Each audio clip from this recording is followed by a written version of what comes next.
ನನ್ನ ಹೆಸರು ಪ್ರಶಾಂತ್ ಅಂತೇಳಿ ವಿಕಾಸಶೀಲ ಇನ್ಸಾನ್ ಪಾರ್ಟಿಯ ಕರ್ನಾಟಕ ಘಟಕದ ರಾಜ್ಯ ಪ್ರಧಾನ ಕಾರ್ಯದರ್ಶಿಯಾಗಿ ಕೆಲಸ ಮಾಡ್ತಾಯಿದ್ದೀನಿ.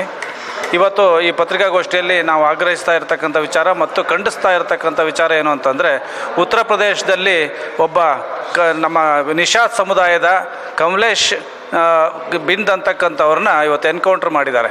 ಆ ಎನ್ಕೌಂಟ್ರ್ ಮಾಡಿರ್ತಕ್ಕಂಥ ರೀತಿ ನೀತಿ ಇವನ್ನೆಲ್ಲ ಗಮನಿಸಿದಾಗ ಅಲ್ಲಿ ಎಲ್ಲೋ ಒಂದು ಸತ್ಯವನ್ನು ಮುಚ್ಚಿಟ್ಟು ಎಲ್ಲೋ ಒಂದು ಕಡೆ ಈ ಒಂದು ಸಮಾಜದ ನಾಯಕತ್ವವನ್ನು, ಈ ಸಮಾಜದ ಬೆಳವಣಿಗೆಯನ್ನು, ಈ ಸಮಾಜ ಏನು ಒಂದು ವಿಕಾಸಶೀಲ ಇನ್ಸಾನ್ ಪಾರ್ಟಿಯನ್ನು ಒಪ್ಪಿಕೊಂಡು ಆ ಪಕ್ಷವನ್ನು ಆ ರಾಜ್ಯದಲ್ಲಿ ಅನುಷ್ಠಾನ ಮಾಡಲಿಕ್ಕೆ ಪ್ರಯತ್ನ ಮಾಡ್ತಿದ್ದಾರೆ. ಇದನ್ನು ದಮನ ಮಾಡಲಿಕ್ಕೋಸ್ಕರ ಆ ಒಬ್ಬ ಕಮಲೇಶ್ ಬಿಂಡ್ ಅಂತಕ್ಕಂಥವ್ರನ್ನ ಇವತ್ತು ಎನ್ಕೌಂಟ್ರ್ ಮಾಡಿದ್ದಾರೆ. ಅವರಿಗೆ ನಿಜವಾಗಲೂ ಸಕಾರಣ ಇದ್ದರೆ ಖಂಡಿತವಾಗಲೂ ಅವ್ರು ವಿಚಾರಣೆ ಮಾಡಲಿ, ನ್ಯಾಯಾಂಗಕ್ಕೆ ಒಪ್ಪಿಸ್ಲಿ, ತೀರ್ಮಾನದ ಮೂಲಕ ಗಲ್ಲಿಗೆ ಹಾಕಲಿ, ನಮ್ಮದೇನು ಆಕ್ಷೇಪಣೆ ಇಲ್ಲ. ಆದರೆ ಅವ್ರನ್ನ ಎನ್ಕೌಂಟ್ರ್ ಮಾಡಿರ್ತಕ್ಕಂಥ ದಸ್ತಗಿರಿಯಲ್ಲಿ ಇದ್ದಂಥ ಸಂದರ್ಭದಲ್ಲಿ ಏನು ಆಗಿದೆ ಒಂದು ಎನ್ಕೌಂಟರ್, ಇದನ್ನು ನಾವು ಖಂಡಿತವಾಗಿ ಖಂಡಿಸ್ತೀವಿ.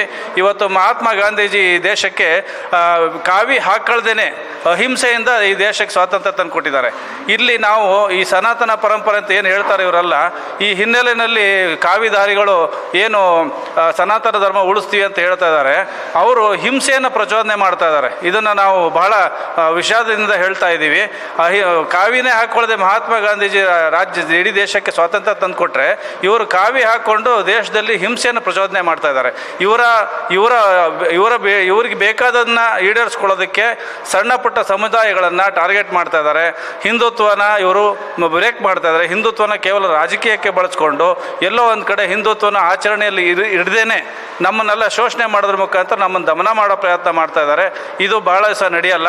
ಆ ಒಂದು ಕಮಲೇಶ್ ಬಿಂದ್ ಅವರ ಎನ್ಕೌಂಟರ್ ಏನಾಗಿದೆ, ಇದನ್ನು ಸ್ವತಂತ್ರವಾದಂಥ ಒಂದು ನ್ಯಾಯಾಂಗ ತನಿಖೆ ಮಾಡಬೇಕು. ಆ ಮೂಲಕ ಅವ್ರ ಕುಟುಂಬಕ್ಕೆ ನ್ಯಾಯ ಕೊಡಬೇಕು ಅನ್ನೋದನ್ನು ನಾವು ಆಗ್ರಹಿಸ್ತಾ ಇದ್ದೀವಿ.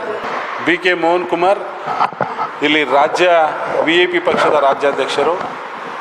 ಇವತ್ತು ನಮ್ಮ ಸಮಾಜದ ಒಬ್ಬ ಕಮಲೇಶ್ ಬಿಂದ್ ಅನ್ನೋನ್ನ UP ಸರ್ಕಾರದಲ್ಲಿ ಅವರ ಪೊಲೀಸರ ಸುಬರ್ದಿನಲ್ಲಿ ಇಟ್ಕೊಂಡೇ ಒಂದು ಎನ್ಕೌಂಟರ್ ಅಂತ ಹೇಳ್ತಾ ಕಗ್ಗೊಲೆ ನಡೆದಿದೆ. ಈ ಒಂದು ವಿಚಾರವಾಗಿ ನಾವು ಖಂಡಿಸ್ಲಿಕ್ಕೆ ಇಲ್ಲಿ ಬಂದಿದ್ದೀವಿ. ಇವತ್ತು ಆ ಒಂದು ಎನ್ಕೌಂಟ್ರ ಪ್ರಕರಣದಲ್ಲಿ ನೋಡಿದ್ರೆ ಸರ್ಕಾರದ ಅನೇಕ ವೈಫಲ್ಯಗಳು ಕಾಣಿಸ್ತಾ ಇದೆ. ಇವತ್ತು ನೀವು ಎನ್ಕೌಂಟ್ರ್ ಮಾಡಿ ನಮ್ಮ ಧ್ವನಿನ ಅಣಗಿಸ್ಲಿಕ್ಕೆ ಹೋಗ್ತಾ ಇದ್ದೀರಿ. ಕಾರಣ ಇಷ್ಟೇ, ಕಮಲೇಶ್ ಬಿಂದ್ ಅನ್ನೋರು ನಮ್ಮ VIP ಪಕ್ಷದ ಒಬ್ಬ ಕಾರ್ಯಕರ್ತ. ಡಿಸೆಂಬರಲ್ಲಿ ಅಲ್ಲಿ ಎಲೆಕ್ಷನ್ ಬರ್ತಾ ಇದೆ ಈ ಉತ್ತರ ಪ್ರದೇಶದಲ್ಲಿ. ಅವರು ಎಲ್ಲ ನಮ್ಮ ಒಂದು ಅವರ ಅಣ್ಣ ತಾಲೂಕ್ ಪಂಚಾಯತಿ ಅಧ್ಯಕ್ಷ ಇದ್ದಾನಲ್ಲಿ, ಎಲ್ಲರೂ ಅವರು ಕಾರ್ಯಕರ್ತರನ್ನ ಕರ್ಕೊಂಡು ನಮ್ಮ VIP ಪಕ್ಷಕ್ಕೆ ಬಂದಿದ್ದಕ್ಕೆ ಅದರ ಒಂದು ಹೊಟ್ಟೆ ಕಿಚ್ಚಿಗೋಸ್ಕರ BJPಯವರು ಈ ಒಂದು ಕಗ್ಗೊಲೆನ ಮಾಡಿಸಿದ್ದಾರೆ. ನಾಳೆ ನಮ್ಮ ಸಮುದಾಯ ಈ ಕನ್ಯಾಕುಮಾರಿಯಿಂದ ಕಾಶ್ಮೀರ ತನಕ 23 ಕೋಟಿ ಜನ ಇದ್ದೀವಿ. ನಾವು ಮೋದಿಜಿಯವರ ವಿರುದ್ಧ ನಿಂತ್ಕೊಂಡಿದ್ದೇ ಆದರೆ ಏನಾಗುತ್ತೆ, ನಾಳೆ ಸರ್ಕಾರ ಬೀಳುವಂಥ ಸಂಭವಕ್ಕೆ ನಾವು ತಂದಿಡ್ತೀವಿ. ನಾವು ನಮ್ಮ ಒಂದು ಕೆಲಸ ಮಾಡಿಕೊಂಡು ನಮ್ಮ ಒಂದು ಪಕ್ಷದಲ್ಲಿ ನಮ್ಮ ಸಮಾಜಕ್ಕೆ, ನಮ್ಮ ದನಿಲ್ದಿರೋಂಥ ಸಮಾಜಕ್ಕೆ ಒಂದು ನ್ಯಾಯ ಕೊಡಬೇಕು, ಅವ್ರಿಗೂ ಒಂದು ಅಧಿಕಾರ ಸಿಗಬೇಕು ಅಂಥೇಳಿ ನಮ್ಮ ಅಧ್ಯಕ್ಷರು, ರಾಷ್ಟ್ರೀಯ ಅಧ್ಯಕ್ಷರು ಮುಖೇಶ್ ಸೈನಿಜಿಯವರು ಇವತ್ತು VIP ಪಕ್ಷನ ಬಿಹಾರಲ್ಲಿ ಸ್ಥಾಪನೆ ಮಾಡಿ ಇಡೀ ದೇಶಾದ್ಯಂತ ನಾವು ಉತ್ತರ ಪ್ರದೇಶ ಆಗಿರ್ಬೋದು, ಬಿಹಾರ ಆಗಿರ್ಬೋದು, ಮಧ್ಯಪ್ರದೇಶಲ್ಲಾಗಿರ್ಬೋದು, ಜಾರ್ಖಂಡಲ್ಲಾಗಿರ್ಬೋದು, ಎಲ್ಲ ಕಡೆ ಈ ಕರ್ನಾಟಕದಲ್ಲಾಗಿರ್ಬೋದು ಈ ಪಕ್ಷನ ಸ್ಥಾಪನೆ ಮಾಡ್ಕೊಂಡು ಬರ್ತಾ ಇದ್ದಾರೆ. ಅದರ ಒಂದು ವಿರುದ್ಧವಾಗಿ ನೀವು ಇವತ್ತು ಅವರ ಒಂದು ಕೊಲೆ ಆಗಿರುವಂಥ ಒಬ್ಬ ಕಾರ್ಯಕರ್ತನ ಮನೆಗೆ ಸಾಂತ್ವನ ಹೇಳಲಿಕ್ಕೆ ಹೋಗ್ತಾ ಇದ್ದರೆ ಅವ್ರನ್ನ ನೆನ್ನೆ ನೀವು ಅರೆಸ್ಟ್ ಮಾಡಿದ್ದೀರಿ. ಅರೆಸ್ಟ್ ಮಾಡಿ 100 ಕಿಲೋಮೀಟರ್ ದೂರ ತಗೊಂಡೋಗಿ ಅವ್ರನ್ನ ಬಿಡುಗಡೆ ಮಾಡಿದ್ದೀರಿ. ಇದೊಂದು ಪ್ರಜಾಪ್ರಭುತ್ವದ ಕಗ್ಗೊಲೆ ಅಂತ ನಾವು ಇದನ್ನು ಖಂಡಿಸ್ತಾ ಇದ್ದೀವಿ. ಎಷ್ಟು ದಿನ ನೀವು ಇದನ್ನು ಮಾಡ್ತೀರಿ? ಉತ್ತರ ಪ್ರದೇಶದಲ್ಲಿ ಇನ್ನೂ ಎಷ್ಟು ಎನ್ಕೌಂಟ್ರ್ಗಳಾಗಬೇಕು ನೀವು ಮತ್ತೆ ನೆಕ್ಸ್ಟ್ ಗೆಲ್ಲಬೇಕಂದ್ರೆ? ಹಾಗಾದರೆ ನಿಮಗೆಲ್ಲ ನ್ಯಾಯಾಲಯಗಳು ಏನಕ್ಕೆ? ಬರೀ ಒಬ್ಬ ರಾಜಕಾರಣಿಗಳಲ್ಲಿ ಪೊಲೀಸರು ಕೊಲೆ ಮಾಡಲಿ, ನ್ಯಾಯಾಲಯ ಎಲ್ಲ ಮುಚ್ಚಿಬಿಡಿ. ಅವರು ಕೈದಿನೋ ಆ ಕೈದಿ ಕೊಲೆಗಾರನೋ ಇಲ್ವೋ ನೀವು ಯಾರು ಪ್ರೂವ್ ಮಾಡಿದ್ದಾರೆ? ಯಾರು ನಿಮ್ಗೆ ಹೇಳಿದ್ರು ಅವ್ರನ್ನ ಎನ್ಕೌಂಟ್ರ್ ಮಾಡಲಿಕ್ಕೆ? ಅದನ್ನು ಖಂಡಿಸೋಕೋದಂತ ನಮ್ಮ ರಾಷ್ಟ್ರೀಯ ಅಧ್ಯಕ್ಷರ ಮೇಲೂ ನೀವು ಒಂದು ಪ್ರಜಾಪ್ರಭುತ್ವದ ಕಗ್ಗೊಲೆ ಮಾಡ್ತಾ ಇದ್ದೀರಿ. ಅದನ್ನು ನಾವು ದೇಶಾದ್ಯಂತ ಖಂಡಿಸ್ತಾ ಇದ್ದೀವಿ.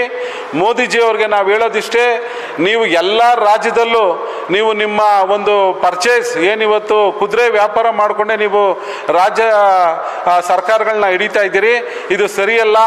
ನಾವು ಬಿಹಾರಲ್ಲಿ 4 ಸೀಟ್ ಗೆದ್ದಿದ್ವಿ VIP ಪಕ್ಷದಲ್ಲಿ, ಅಲ್ಲಿ ನೀವು ಪರ್ಚೇಸ್ ಮಾಡಿ ನೀವು BJPಗೆ ಕರ್ಕೊಂಡು ಅವ್ರನ್ನ ಮಂತ್ರಿಗಳನ್ನ ಮಾಡ್ತಾ ಅವ್ರಿಗೆ ದುಡ್ಡು ಕೊಟ್ಟು ನೀವು ಪ್ರಜಾಪ್ರಭುತ್ವದ ಕಗ್ಗೊಲೆ ಎಲ್ಲ ರಾಜ್ಯಗಳಲ್ಲಿ ನಡೀತಾ ಇದೆ. ಇದನ್ನು ನಾವು ರಾಜ್ಯಾದ್ಯಂತ ಖಂಡಿಸ್ತಾ ಇದ್ದೀವಿ. ಏನು ನಮ್ಮ ನಾಯಕನ್ನ ನೀವು ಅರೆಸ್ಟ್ ಮಾಡಿದ್ದೀರಿ, ಅದ್ರ ವಿರುದ್ಧವಾಗಿ ನೀವು ಕ್ಷಮೆ ಕೇಳಬೇಕು. ಇಲ್ಲ ಅಂತೇಳಿದ್ರೆ ನಾವು ರಾಜ್ಯಾದ್ಯಂತ ಇದನ್ನು ನಾವು ಖಂಡಿಸ್ತೀವಿ, ಸ್ಟ್ರೈಕ್ ಮಾಡ್ತೀವಿ ಅಂತೇಳಿ ಈ ಮೂಲಕ ನಾವು ಹೇಳೋಕ್ಕೆ ಇಷ್ಟಪಡ್ತಾ ಇದ್ದೀವಿ ಸರ್.